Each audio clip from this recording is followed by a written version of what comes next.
अब मैं जामिया मिलिया के साबिक़ वाइस चांसलर जनाब सैयद शाहिद मेहदी साहब से बेहद अदब व एहतराम के साथ दरख्वास्त करता हूँ कि आप तशरीफ़ लाएँ और प्रोफेसर गोपीचंद नारंग साहब की हयात व खिदमात पर अपने ख़यालात का इजहार फरमाएँ। जनाब सैयद शाहिद मेहदी साहब। बहुत बहुत शुक्रिया।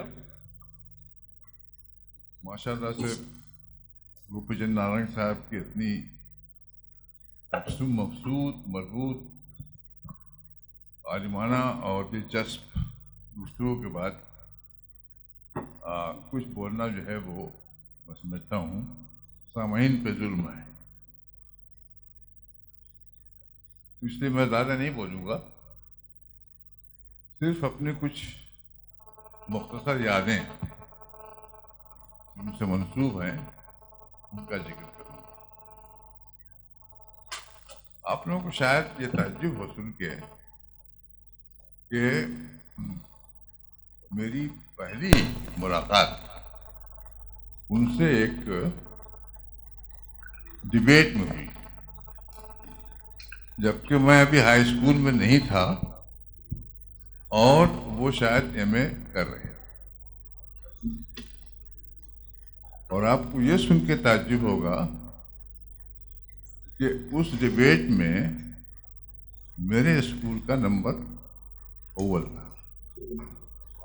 तो ये तमाम जो है मेरा ख्याल है ये उसके बाद से उनसे वास्ता रहा, बल्कि मुझे याद पड़ता है कि मैं अभी हाई स्कूल में था या नहीं था कि उनके यहाँ कोई शादी थी, उसके लिए भी मैं हाजिर हुआ, फिर बराबर उनसे रास्ता रहा है। तो मैं तो अब सिर्फ ज़ाती ही बातों को कर सकता हूँ, लेकिन जो उनका काम है, जो इम्तियाज़ उन्होंने हासिल किया, जो उर्दू की खिदमत की, उनकी किताबों की फहरिस्त जो है वो मेरा ख्याल है कई बार उसके लिए दरकार होंगे। और इन सब के साथ साथ जिस तरह से उन्होंने अदब में पूरी ज़िंदगी जो है वो चाहे गुफ्तगू हो सकती है हो, और मुस्लिम से ज़ाती जो मुलाकातें उनका जिक्र कर सकता हूँ। और उर्दू का शायद ही कोई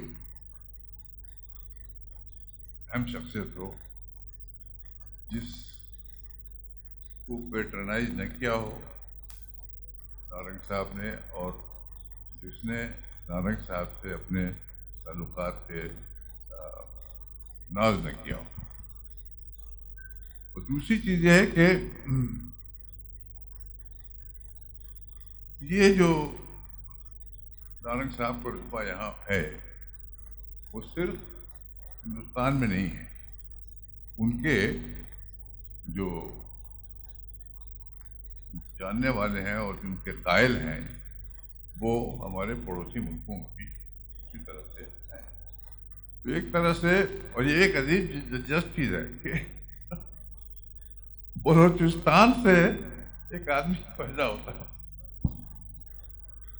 बलोचिस्तान, तो इससे जो उर्दू की जो आप क्या कहते हैं हमगिरी है उसका अंदाज आप लगा सकते हैं।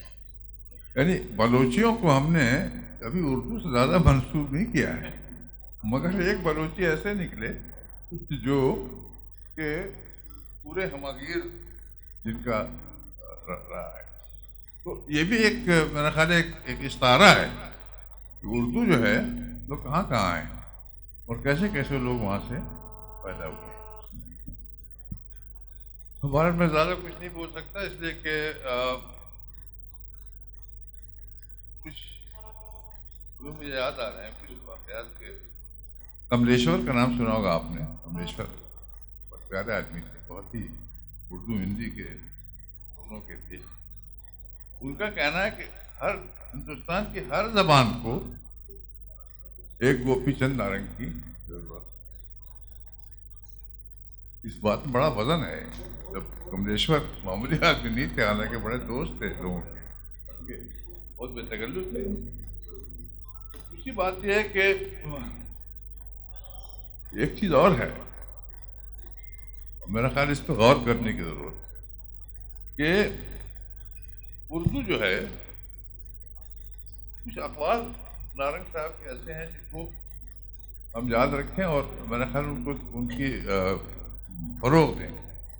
उनका कहना है कि उर्दू जो है, एक जुमले में बात उन्होंने सब कहे, लिबरलिज्म की जबान है। बावजूद इसके कि बहिश्ती जीवर भी लिखा गया है इसमें है, लेकिन है ये लिबरलिज्म की जबान।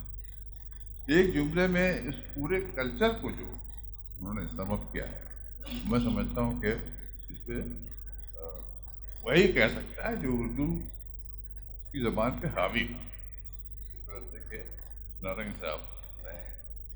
और एक बड़ी दिलचस्प बात कही उन्होंने, इसी बात में खत्म करूंगा, और ये पैगाम जो है वो हम सबके लिए, सिर्फ उर्दू वालों के लिए नहीं है। 1 घंटा पूरा, 1 घंटा 2 मिनट, सिर्फ उर्दू वालों के लिए नहीं है। नारंग साहब का कहना है कि उर्दू का फरोग होगा, इस जुमले की बहुत जरूरत है आजकल। उर्दू का फरोग होगा तो सेकुलरिज्म का फरोग। मैं इसी बात पे अपनी बात को खत्म करता हूँ, इसलिए कि सफीना चाहिए इस बहरे बेकरार। शुक्रिया।